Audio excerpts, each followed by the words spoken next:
Good evening. You're watching the main news on HKIBC. I'm Wynna Wong. Here's a look at tonight's top stories. Children as young as 5 will need a vaccine pass at the end of the month, while COVID cases today exceeded 11,000. A probe into yesterday's killer crane crash is stepped up, with police inspecting the site of the tragedy. And U.S. tech giant Apple unveils its latest gadgets. Hong Kong's daily COVID caseload has surpassed 11,000 to hit a 5-month high. This comes as the government announced that the vaccine pass arrangement for children as young as 5 will take effect from the end of this month. Janice Lowe reports. From the end of this month, children aged 5 to 11 must get at least one COVID jab before they can enter premises, such as restaurants, under the vaccine pass scheme. Those who received the first dose before June 30th, that is 3 months before the scheme starts, will need to have a second shot to qualify, and under the present rules will not need another one. Phase 2 begins on November 30th. Officials urged premise operators to accept paper vaccination proof, although a new function will be added to their parents' Leave Home Safe app to allow them to save the children's QR code. Although children only need at least one jab for now, Albert L. from the Center for Health Protection said their status of fully vaccinated depends on the type of vaccine. Those choosing Sinovac will need 3 doses, but 2 jabs will be enough for BioNTech. Vaccine requirements are also stepped up for those aged 12 or above. The time span for those who are waiting to get their 3rd jab is reduced from 6 to 5 months. Because lots of scientific data and also evidence to show that individuals who are infected by coronavirus, COVID-19, if they are covered by 3 doses of vaccination, their mortality rate, or actually the rate of becoming in serious conditions or actually critical conditions, the rate is much less than those without 3 doses of vaccination. The city today recorded 11,091 COVID infections. All but 181 were local. There were 12 COVID-related deaths. Janice Lowe, HKIBC. Police have questioned several people at a Sao Mau Ping construction site, which was the scene of one of the city's worst industrial accidents in recent years. 3 people were killed, and 2 of the 6 who were injured are fighting for their lives after a crane toppled yesterday. Maisie Mock reports.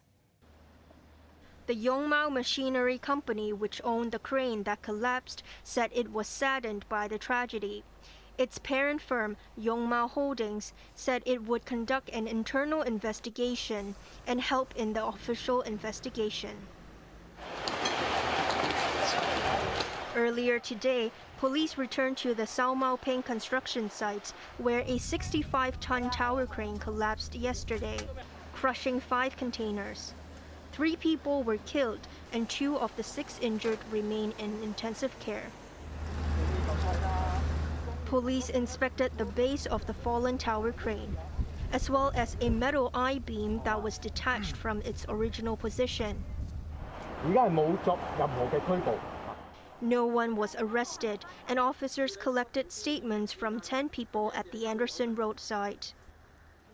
A construction expert suspects that fillet welding to connect 2 pieces of metal was not done properly at the base of the crane. The original position is this black color box should touch in this black color box. And we find that there is only 1 line, 2 lines, there's only 2 lines of welding. We should have 4 lines of welding, but we find only 2. The contractor, Aggressive Construction Company, also worked on a site in Tuen Mun last year when a tower crane tilted, hitting a building under construction, but there were no casualties. The Labor Department said it is suspending the operation of tower cranes on all sites in which Aggressive Construction Company is involved. The company has also been suspended from bidding for government contracts. Chief Executive John Lee said the Labor Department and police will investigate the cause of the accident and see whether negligence was involved. Maisie Mock, HKIBC. Family members visited the site of the crane crash tragedy to pay tribute to the 3 people killed. They performed religious rituals at the scene. Among the mourners was Sam, whose 22-year-old nephew was one of the victims. The man said his nephew had only joined the company 4 months ago and was the breadwinner for his mother. Sam called on the government to set up an investigation task force. A secondary student who challenged his school's long hair ban for males says he wasn't satisfied with his first mediation meeting with his principal. Nathan Lam told reporters that he is now waiting for a further response from his school, the Tonghua Group of Hospitals Wang Phut Nam College. The 6th former, who had approached the Equal Opportunities Commission, said he might take legal action if the school doesn't make a concession. Principal Lee Ching-pong said Lam's request will be discussed by the school board and teachers. Both cited confidentiality in refusing to disclose details of their meeting. The popularity and convenience of online shopping have increased the use of artificial intelligence, or AI, to provide consumers with a personalized experience. However, AI can be a double-edged sword that puts consumers at risk if data is not handled properly. Janice Lowe reports. A Consumer Council survey on the use of artificial intelligence in e-commerce found that while over 70% of respondents were regular online shoppers, most were unaware or even ignorant of AI's influence. AI allows traders to analyze the purchasing habits of customers through algorithms. And there are programs that help vendors cope with manpower shortages. For instance, Chatbot is designed to simulate online conversations with consumers. The consumer watchdog said the most popular AI tools are product recommendations and Chatbot. However, users found Chatbot to be the least satisfactory, saying it often provides only standard or irrelevant answers. For any traders right now, they are adopting Chatbot. Everyone is going through their learning stage. They are gathering their own data. But it doesn't mean, they should avoid doing it. Reasons being is it brings the very good benefit of reducing costs and also providing 24/7 service to their customers. Wong believes that technological investment will lead to improvements in Chatbot, but it will take time. The consumer watchdog reminded people to be aware of the risks of AI, as some online stores also collect data that is irrelevant to the transactions, such as the buyer's marital status. The council recommended that traders provide opt-out options to allow consumers to decide for themselves if they are willing to disclose information. Janice Lowe, HKIBC. The area around Cape d'Aguilar is blocked ahead of the disposal of a Second World War naval mine tomorrow. A diver came across the British explosive device 15 meters underwater, 1.4 kilometers off Cape d'Aguilar. It has been lying on the seabed for over 70 years and is the first intact naval mine found in Hong Kong. Acting Senior Bomb Disposal Officer Sorianto Chin-Chiu said the mine should not pose a danger to ships and people, as it is encrusted with shells and has been corroded by seawater. But the explosives inside might still work. Visitors and boats will be blocked from entering the Cape d'Aguilar area until the disposal operation is completed. But people working or living there will not be evacuated.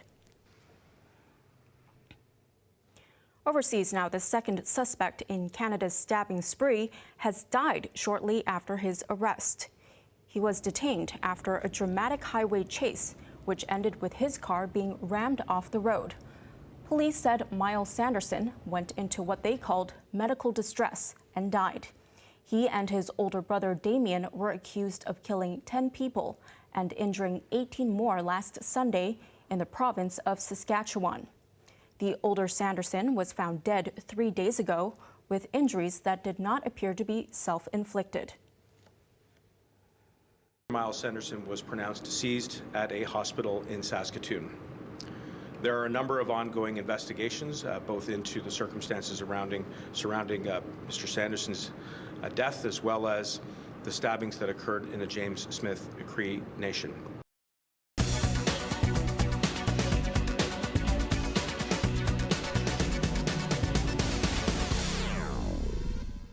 There were no major surprises when tech giant Apple revealed its latest lineup of gadgets at its California headquarters.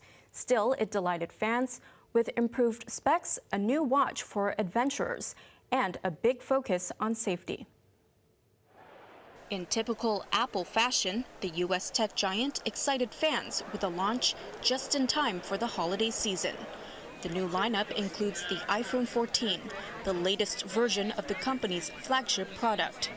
There's also a new AirPod Pro and an Apple Watch Ultra, a rugged version of the original for intense outdoor activities. As always, the hardware absolutely impresses. Certainly the new chipsets, everything is faster, everything is shinier, everything is brighter, everything has more battery life. One thing that did stand out, though, was Apple's new focus on safety software.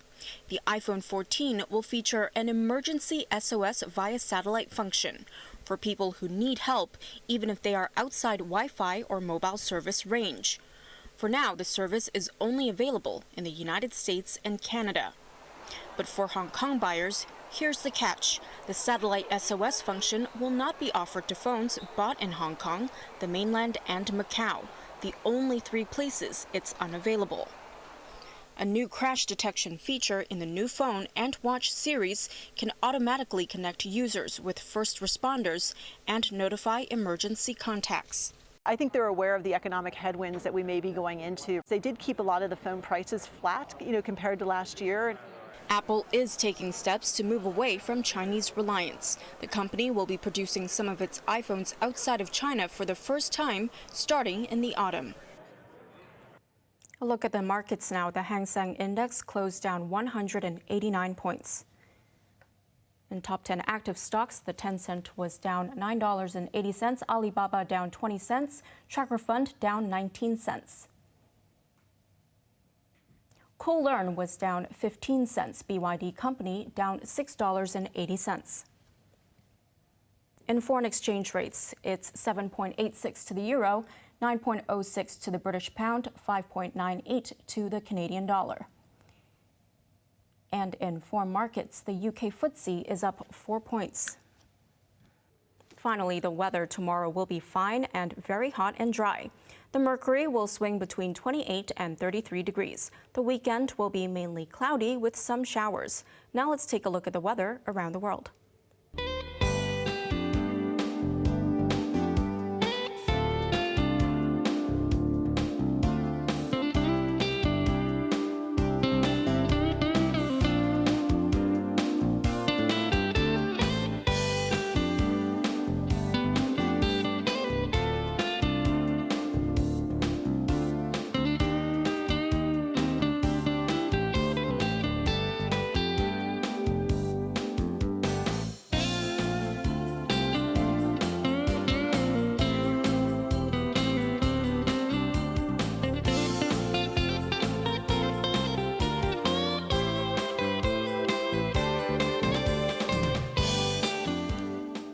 And that's our main news for Thursday night. Join us for more news at 11. I'm Wynna Wong. Good night.